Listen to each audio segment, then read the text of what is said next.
ഇവരിത്തപ്പെട്ട പോയി കിടക്കുക. ആ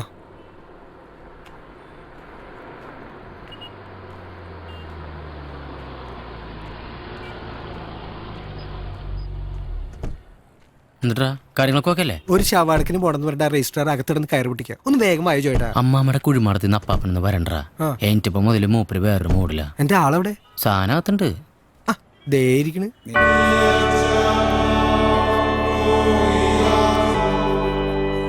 ഈ പ്രാർത്ഥന എമ്മടിക്ക് അങ്ങനെ പോട്ടാ. ഒരു സെറ്റപ്പിൽ പിടിച്ചെടുത്തേക്ക ഞാൻ. ഇത് കഴിഞ്ഞിട്ട് മതി എന്ന് പറ മൂപ്പരുടെ ശവാടക്കില്. ഒന്നും വിളിക്കുന്നേ. പരിശുദ്ധ മറിയമേ തമ്പുരാന്റെ അമ്മേ, പാവികളായ ഞങ്ങൾക്ക് ഞങ്ങളുടെ വേണ്ടെന്നേ അമ്മാമ്മയെ ഓർമ്മിക്കുന്നേ. അമ്മമ്മ മരിക്കുന്നതിന് മുമ്പ് അപ്പാപ്പനിട്ട് കൊടുത്ത മാലയാ. കണ്ട സ്നേഹം. പണയം വെക്കാൻ ചോദിച്ച തരുടി നിന്റെ മാല.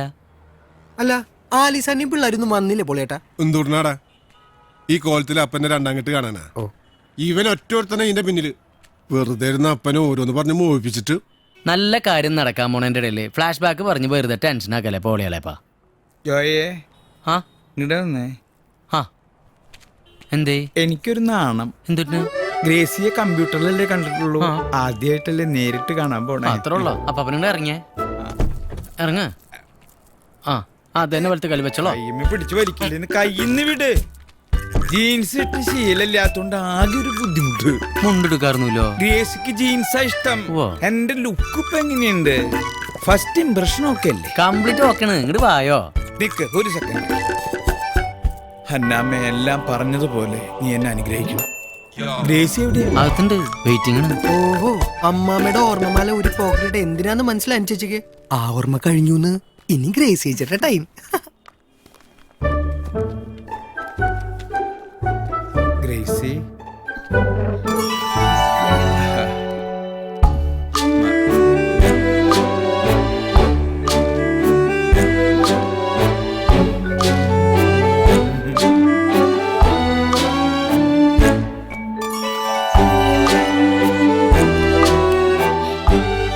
നാടകം കളിക്കാണ്ട് വന്ന് ഒപ്പിടണ്ട.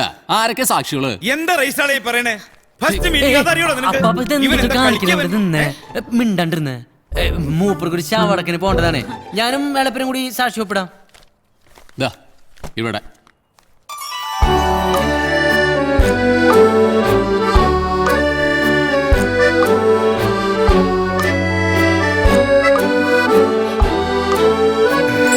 എന്തൊരു സുഖ. ഇവിടെ ഫസ്റ്റ് മാരേജിൽ കുട്ടികളുണ്ടാ? എന്താ കുട്ടികൾ വേണോ? കുട്ടികൾ വേണമെങ്കിൽ ഞാൻ ഉണ്ടാക്കി തരാടാ. എന്റെ സ്വഭാവത്തിന് ശരിക്കും അറിയില്ല. ഒരു രണ്ടാം കെട്ടുകാരന്റെ വിഷമം ഇവന് പറഞ്ഞാൽ മനസ്സിലാവില്ല. എനിക്ക് മനസ്സിലാവും. അങ്ങനെ തന്നെ. എവിടെ ഒപ്പിടണ്ടേ? ഇവിടെ ആ സോറി കേട്ടോ, മൂപ്പര് ആദ്യമായിട്ട് രണ്ടാമത് കെട്ടണേ, അതിന്റെ ടെൻഷനാ. എളുപ്പാ കേട്ടോ. ആരാ മരിച്ചേ? രജിസ്ട്രാറെ നൈബറാ. എന്ത് പറ്റിയേ? ഒരു കുഴപ്പമില്ലാത്ത മനുഷ്യനായിരുന്നേ. ഇന്നലെ ഇതുപോലെ ഇവിടെ വന്ന് സെക്കൻഡ് മാരേജിന് ഒപ്പിട്ട് പോയ ആളാ. വീട്ടിലെത്തിയില്ല, അപ്പോഴേക്കും കഴിഞ്ഞു. അയ്യോ എന്താ പാപ്പാ? എനിക്കൊന്നുമില്ല. ആ ചറ്റിയോടൊന്ന് വായടയ്ക്കാൻ പറ. വെറുതെ ഓരോന്ന് പറഞ്ഞ് മനുഷ്യനെ പേടിപ്പിക്കാൻ വന്നി. ഒന്നുമില്ല, പെണ്ണ് കിട്ടിന്റെ അസൂയ.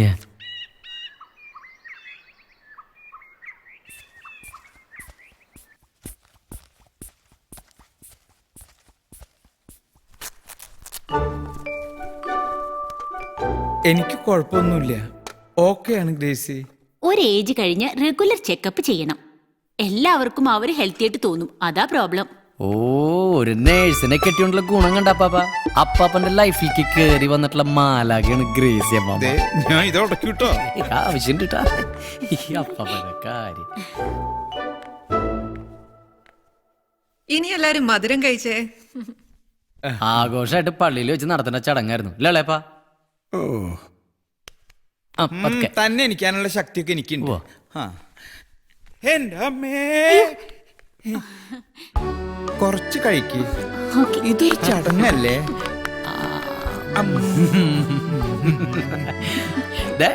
നോക്കിയേ, ഇത് പൂരപ്രാന്തനാട്ടാ. നിങ്ങള് സൗത്ത് ആഫ്രിക്കയിൽ പോയി കഴിഞ്ഞാൽ ഏറ്റവും കൂടുതൽ മിസ് ചെയ്യാൻ പോണ നമ്മുടെ തൃശ്ശൂർ പൂരമായിരിക്കും അല്ലേ പാപ്പാ?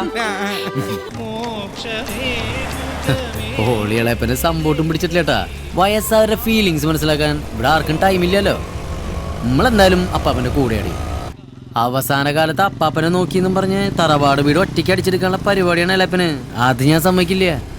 ഇതിപ്പോ അടുത്ത മാസം അമ്മാമ്മയുടെ കൂടെ അപ്പാപ്പൻ സൗത്ത് ആഫ്രിക്കയ്ക്ക് പോകും. അപ്പൊ വീട് ഭാഗം വെക്കണ്ടേ? എന്റെ കർത്താവേ, തൃശ്ശൂര് മാത്രം ജീവിച്ചാ പോരാ, ലോകം മുഴുവൻ കാണണമെന്ന് പറഞ്ഞ അപ്പാപ്പനെ കൊണ്ട് ഈ പണിയെല്ലാം ചെയ്യിപ്പിച്ചത് ഇതിനായിരുന്നല്ലേ? പിന്നല്ലാണ്ട് നിന്നെ കെട്ടി പോലത്തെ ഒരു അബദ്ധം ഇനി ഞാൻ ചെയ്യില്ലട്ടാ. പണി പാൽവെള്ളത്തിലാ.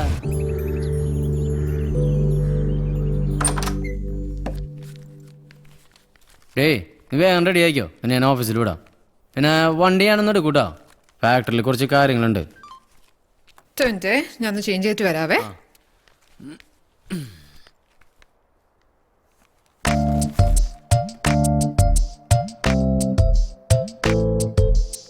ഡേയ് നീ ആ ബ്ലൂ കുർത്തിട്ടോ, അതാവുമ്പോ നിനക്ക് നന്നായിട്ട് ചേരും.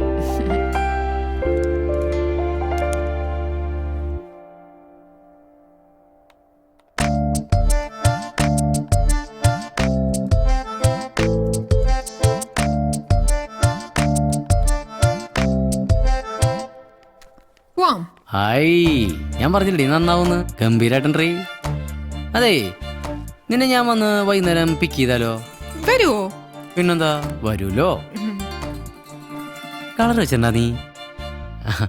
അതെ, ഒരു ടെമ്പററി അഡ്ജസ്റ്റ്മെന്റ് ആയിട്ട് നിന്റെ അക്കൗണ്ടിൽ നിന്ന് ഒരു 5,000 മണീസ് ഞാൻ ട്രാൻസ്ഫർ ചെയ്തിട്ടുണ്ട് കേട്ടാ. എന്നതാ ജോയ് ഇത്? വാടക കൊടുക്കാൻ വെച്ചിരുന്ന പൈസ അത്. കോട്ടയത്ത് നിന്ന് വന്നിട്ട് ഇത്ര നാളായി, ഇപ്പോഴും എന്നതാ ജോയി ചെയ്ത്. തമാശ കള ജോയ്.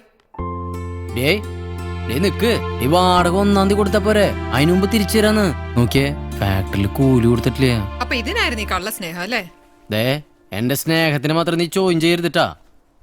നമ്മള് ഇന്നോവേറ്റീവായിട്ട് ചില കാര്യങ്ങൾ ചെയ്യുമ്പോ ബിഗിനിങ് സ്റ്റേജിൽ ചില ബുദ്ധിമുട്ടുകളൊക്കെ ഉണ്ടാവും. ഇപ്പൊ നമുക്കൊരു ടഫ് പീരീഡ് ആണ്. ബട്ട് വൺ ഡേ വരും.